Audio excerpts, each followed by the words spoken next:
My name is Scott Neigh, and this is Talking Radical Radio.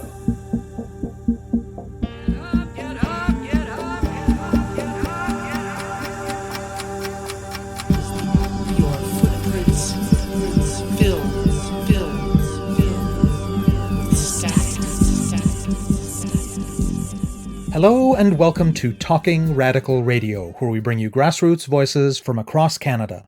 We give you the chance to hear many different people who are facing many different struggles, talk about what they're doing, how they're doing it, and why they're doing it, in the belief that such listening is a crucial step in strengthening all of our efforts to change the world. On this week's show, I'll be speaking with Tiffany Joseph. It is hard to exaggerate the extent to which the realities of colonialism and resistance to it have been erased from mainstream understandings of Canada and of North America more broadly. Thankfully, struggles by Indigenous people have done important work to challenge that erasure, and the realities of past and present colonization, dispossession, and genocide, as well as Indigenous resistance, are more widely understood than a generation ago. But still, dominant institutions and the most common imaginings of this place by those of us who are settlers still have a long way to go. One consequence of this relative disconnection that most settlers have from our history is that when we do begin to learn some of it, it can be easy to pick up the broad strokes words for what has gone on, but to miss how that is translated into the lives of individuals, families, and communities. Words like colonization and genocide contain within them many, many stories of real people's experiences of hurt, theft, trauma, and disruption of safety, culture, and language. And they also contain countless stories of Indigenous strength, dignity, and survival. And this shallow understanding we often develop of what has happened and what is happening now often further results in a very poor sense of what needs to be done. Of course, what needs to be done looks like a lot of different things, and Indigenous people struggle against the ongoing impacts of colonization and genocide in many different ways. But in part, it can look like slow, steady work by individuals, families, and communities to undo harm, to defend and restore the land, and to revitalize language and culture. It is some of these kinds of work that Tiffany Joseph is going to talk about on today's episode. Joseph's ancestry is of the Tsartlip people on her mother's side, and the Tsartlip people on her father's side, and please pardon my pronunciation. She currently lives in Tsartlip First Nation, a bit north of Victoria on Vancouver Island. She had opportunities to be in her culture from her father's side growing up, including learning some of the Squamish language between preschool and grade 10. In fact, her grandmother, one of only a dozen fluent speakers of the language left at that time, was one of her preschool teachers, and it was her grandmother's example that inspired her to take the path that she has taken. As an adult, she's had a chance to begin learning the Tsartlip language, her language from her mother's side. And her work today is focused on doing land restoration and on culture and language revitalization work in her community. I speak with Joseph about some of her people's history and about her work revitalizing her language and culture and restoring the land. Asia, Nisjecha, Chwaflet Sanasnet, I Quaquatamat Sanatain, Giantanamain, Iwanamat Sanasila, Twichala Chapla, Yet Skananot, Yet Willer Joseph Sanasila La, I Nisquesta Shuch Nakana, Nisat Astichawate, Yet Nikalos, Yet I have Nakat, I Tawasit to the Stalis, Silla Isinet, Satnich, Yet Hotmish, Lisen at Joseph Eitlungs, I Chatisilla as Meatquat, Nis the two Eitlungs, Tana Tlang I said Asia. That's a Coast Salish way of acknowledging people as respected people. My Sinchata name is Chalafowit. My English name is Tiffany Joseph, and I name my parents and grandparents and my children and my spouse, but I'll save that in English right now. My ancestry is Satnich through my mother, we're the saltwater people, and Holtmish through my father, we're the freshwater people. My mother's mother is Owitton, also known as Cowichan, and I live in Joseph, anglicized as Tsartlip First Nation. And if you were to look up Tsartlip First Nation on a map, you would find us in a place known as Brentwood Bay, which is halfway between the BC Ferries in Swartz Bay and the city of Victoria on the Saanich Peninsula. I grew up on Kumulchton, Oklahoma, known in English as Capilano Reserve, which is basically right on the border between North and West Vancouver, and I work in Sneedquest. Sneedquest translates as Place of Blue Grouse. If you were to look it up on Google Maps, it's known as Todd Inlet or Gallon Todd Provincial Park, and it's the first village of my SÁNEĆ people. And I do land restoration work and education there. From a very young age, I attended funerals, which is where a lot of our cultural teachings are shared. It includes our funeral practices, but it also shares a lot of our teachings and beliefs. So I was raised in the culture in that way. And also from preschool up to grade 10, I learned Tsartlip Squamish language. And my grandmother and my auntie were two of my preschool teachers. My grandma, it was told to me a lot in my young life that she was one of 12 fluent speakers left of Squamish language, Tsartlip Nation. And so I really felt this strong need and pull to contribute and make sure that all the work that she had done throughout her life as a preschool teacher, and when she quote unquote retired from being a preschool teacher and working with our community and with different universities, that she wouldn't have put all that work and not have anyone to pick that up. There's lots of people in our community who are doing that, but I felt like it was really important for me as her granddaughter to really be involved in that. One thing that's really important that I learned from my grandma is that when people talk about Indigenous languages, they refer to our language and our culture as dying or endangered or at risk of extinction. And she felt it was not appropriate and not in alignment with our way of seeing the world, of our ancestors' way of seeing the world. She said, never speak of the language as if it's dying, because then you'll speak that into reality, essentially. So she would always say, our language is just asleep and waiting for our people to wake it up again. Because she said, it'll never die, it's never dead. It's always within you, within the land and the territory. So I only learned Squamish language up to grade 10. And then my cousin, he started doing a mentor apprenticeship with one of our language teachers. And he would ask me if I'd want to do this language learning method. So we tried it and I picked it up really well. And so we'd have language nights. So that was around 2009 or so. I had a son at that point. He was born in 2007. I really wanted to be able to teach my son and sing to my son, because I sing to him like nursery rhymes in English, and I really wanted to be able to sing them to him in Squamish language. I wasn't able to gain my fluency at that point. We're really just trying to find adequate and appropriate housing and also adequate employment.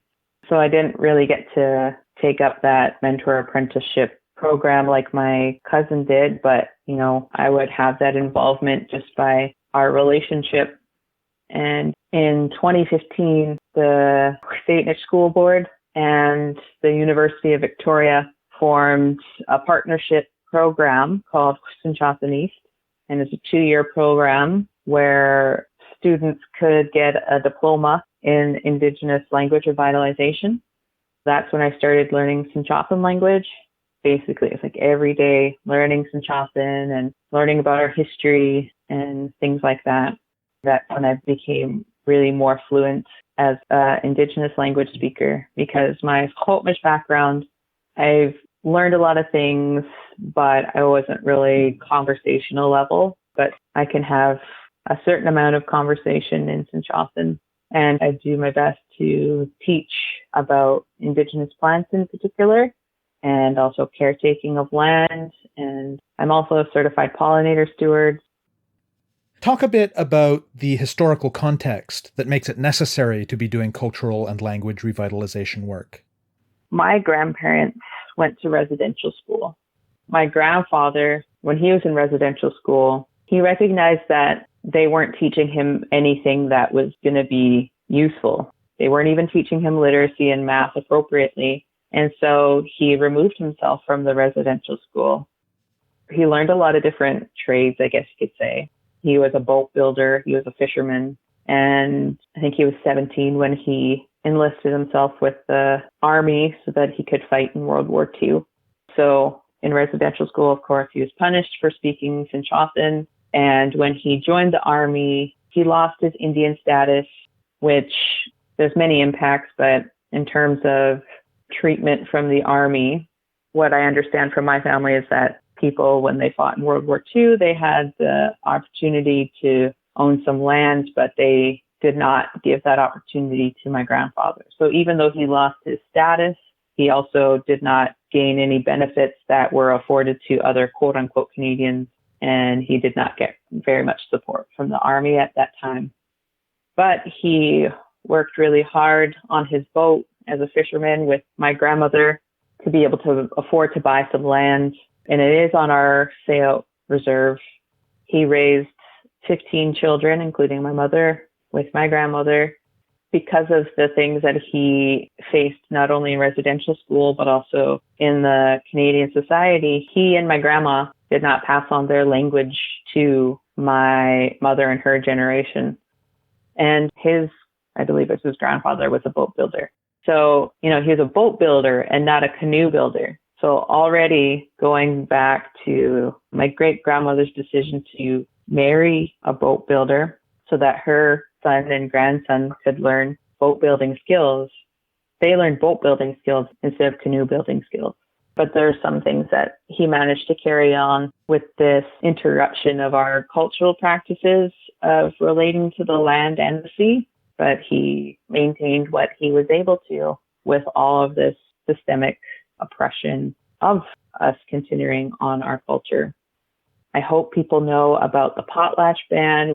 Our ceremonies would have been places we learned about all the different caretakers of land, because I think in the English-speaking colonial society, it's very human-centric, and people make decisions and manage land in ways where they think about how they use the land and how they own the land, and they're the only ones who have any influence on the land. But the way I see the world and taking care of the land is that, for example, the bees are caretakers of land, and, salmon and all the marine life, all the forest life, all the beings who live in the meadows, they're all contributing to taking care of the land.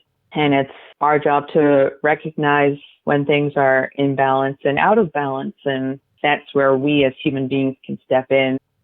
Our worldview creates space and a structure where understanding the well-being of all beings and not just human beings is important for the well-being of our Elanganuk, our territory, our homelands.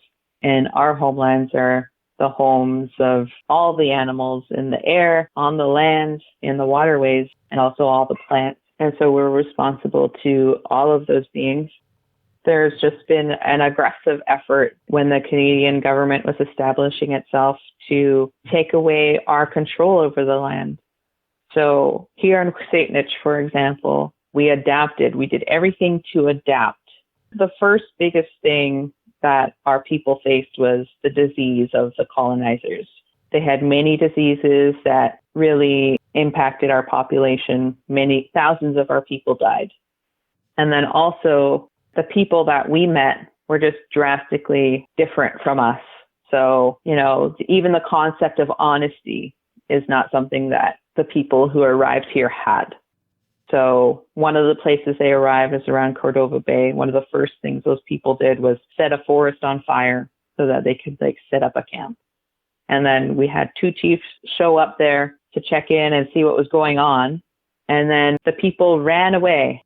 There's a whole camp full of people. And then they see two men on a canoe and they run away, afraid for themselves. It could be an indication of their own guilt and the fact that they were doing something wrong and they knew it. If it's only two people approaching, you imagine they're there to speak in a civilized and a negotiating kind of way, but these people ran away in fear. So they knew what they were doing was not right.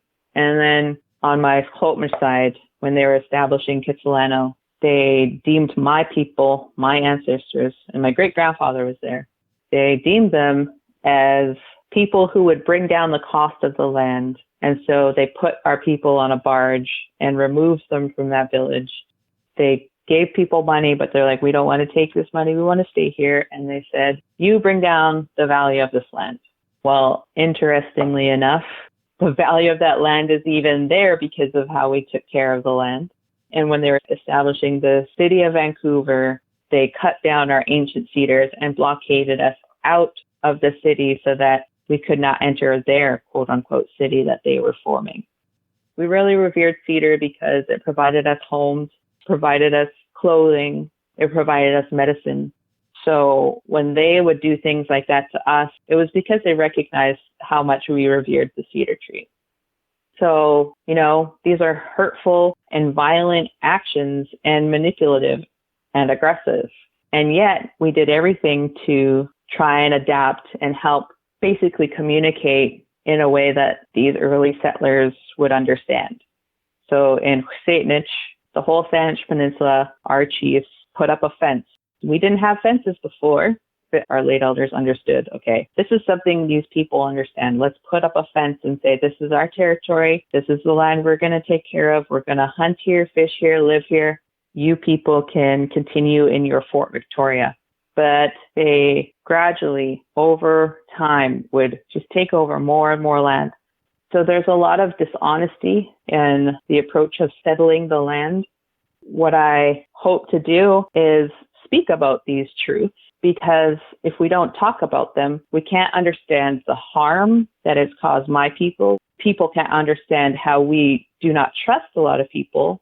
Coast Salish people often are recognized as being very private people, and it's for a reason. So sharing this history of every time we try to build relationships of trust, it was broken. Our entire way of seeing the world is only take what you need. We get this colonial view put on us of, oh, you're going to do too much damage. But that's because the colonial way of engaging and relating to the world is all about doing too much damage. Our way of engaging with the world and relating to the world is making sure we don't take too much.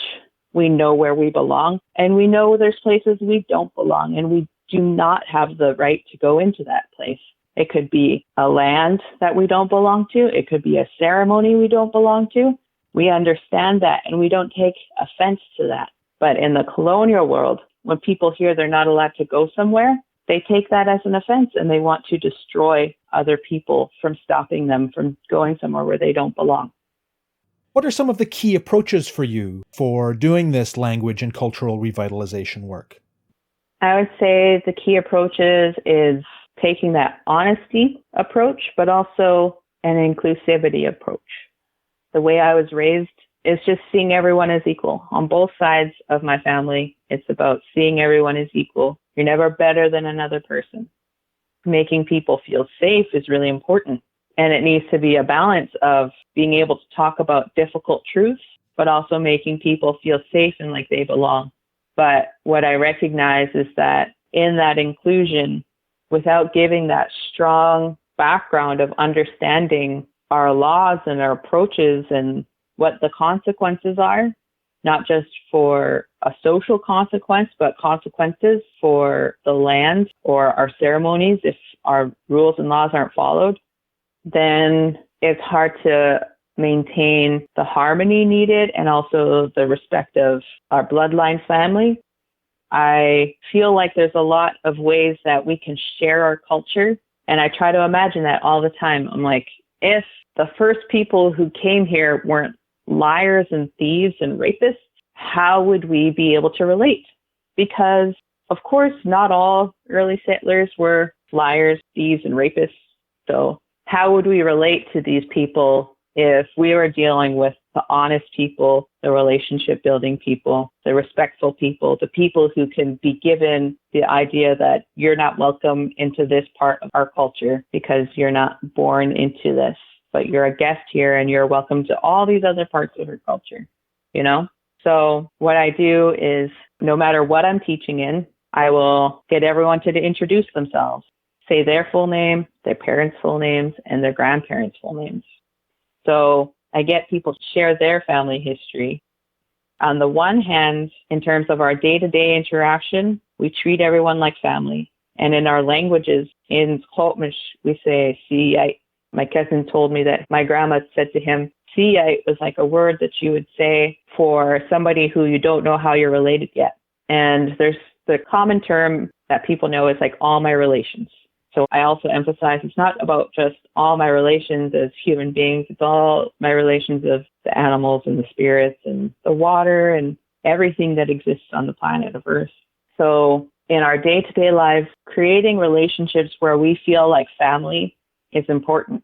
In our ceremonies, you have to know your family line because your family line gives you birthrights to different ceremonies. Even if your day-to-day life, a part of this family, if your bloodline doesn't connect to a certain ceremony, you don't have the right to do certain aspects of that ceremony. Those boundaries, those ways of knowing where everyone is made to feel like they belong, it's really a lot harder to lie, manipulate, and hurt another person if there's somebody you really feel a sense of belonging with. I emphasize sense of belonging because you can have family and you have no problem crossing those boundaries, but if you feel like you belong with them, you're not going to want to be dishonest towards them. And another thing I teach is that colonization, it started before it arrived here. A simple way of defining what colonization is that it's really about breaking the connection of human beings to the land. So for example, say you and I have a really long history with an area that we've lived in all our lives, our parents have lived in all our lives, and we know one another in some way. When something starts happening in your territory, be it in Canada, America, in Europe, I'd be like, hey, I know that person, and they really take care of their land. I'm going to support them in standing up for the well-being of their land. If we all had that connection, we would recognize, hey, this is people taking care of land. There's somebody who's trying to stop that taking care of land. And that does impact me because everything's connected. But also, by disconnecting people from the land, it creates that space, that society where people can steal, where people can lie, where people can rape and cause bodily harm to one another. And people now support that. People support the death of others because this colonial society, this imperialistic society, is one that condones so much violence and believes that the theft of land is justified. However, if all human beings were able to reconnect to land, we wouldn't want it stolen from another person. We would want things to be handled in a way that respects the land and respects people because those things are intertwined.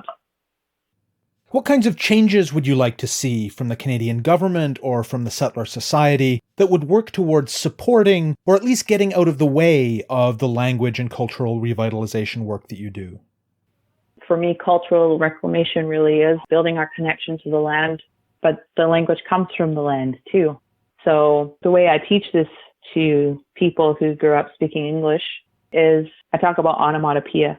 Because a lot of old languages, words for different animals or bodies of water will actually be onomatopoeia-like. So the first Greek of significance to the Saanich people is cha-cha-cha. And cha-cha-cha is the sound that we heard of that water. And I also talk about the frog. The frog's name is wachas. And wachas comes from the way my ancestors heard the croak of the frog. So what I usually ask people, I'm like, what is the sound a frog makes? And they say ribbit.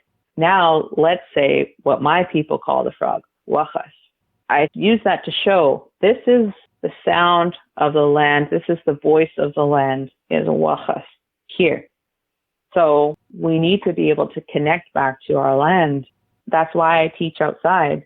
Everything makes so much more sense. Like I could teach you about the winds in a classroom, but if I bring you outside and we go outside and look in the direction of the different winds, it makes so much more sense. If I teach you about cha-cha-cha and the sound of it, it makes much more sense for you to be there at cha-cha-cha and me saying cha-cha-cha with cha-cha-cha right there. If I talk about ta, it's outside. There's so many ravens around here in Saanich territory. But if I'm saying, what bird makes the sound? And then I might even make more raven sounds. And then it makes so much more sense when there's a chance that you'll hear the raven, maybe not in that exact moment, although that's happened. You'll hear it within a few minutes and you'll be like, oh yeah, Tiffany, you just said pa, and I just heard the raven and that's what it sounds like.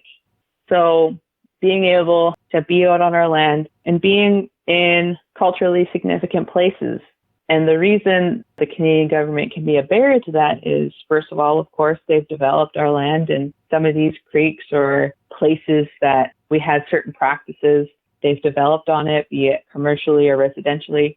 We can't speak to certain things anymore, but some things we really can. And then that really helps people understand, like, oh, the people and the land are very resilient.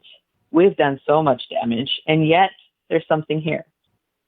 So these laws that keep us from connecting to our land is a hindrance to our language, because language isn't just something you learn in a classroom. It's something that will make a lot more sense when you are out on the land.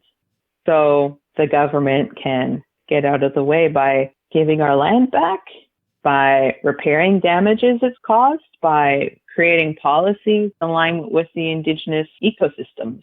So, for example, something that I think is really easy to implement is the highways or boulevards within cities, that those be places where instead of growing grass, that you grow Indigenous flowers. Because when we develop the land, we're really taking it from the bees, and we have to do so much work to give it back, that there's a policy in place to grow Indigenous plants, and ideally Indigenous plants only. If your municipality is within a certain ecosystem, it should reflect that anything you plant must be a part of that ecosystem. You know, if everyone starts growing palm trees and lemon trees because that's something you can grow because of climate change, well, you're taking away from young Indigenous Saanich minds from being able to learn and talk about the native plants and the medicines that we belong to for many, many generations. Instead of being able to talk about kofmeat, to talk about papias, and all these other plants that we've made medicine with, we'd have to start creating words for lemon and orange and apple. As I said, we've always adapted, but I think it's time for people to adapt to our way of seeing the world, to recognize that their way of seeing the world has caused tons of damage that if they keep going, is just going to be irreversible. You have been listening to my interview with Tiffany Joseph about her culture and language revitalization work. To learn more about that work, go to tiffanyrevivalist.wordpress.com. To find out more about Talking Radical Radio, the guests, the theme music, and the ways that you can listen, go to talkingradical.ca and click on the link for the radio show. On the site, you can sign up for email updates or follow us on Facebook, Twitter, iTunes, SoundCloud, and other platforms. I'm Scott Neigh, a writer and media producer based in Hamilton, Ontario, and the author of 2 books of Canadian history told through the stories of activists, published by Fernwood Publishing. Thank you very much for listening, and I hope you tune in again next week.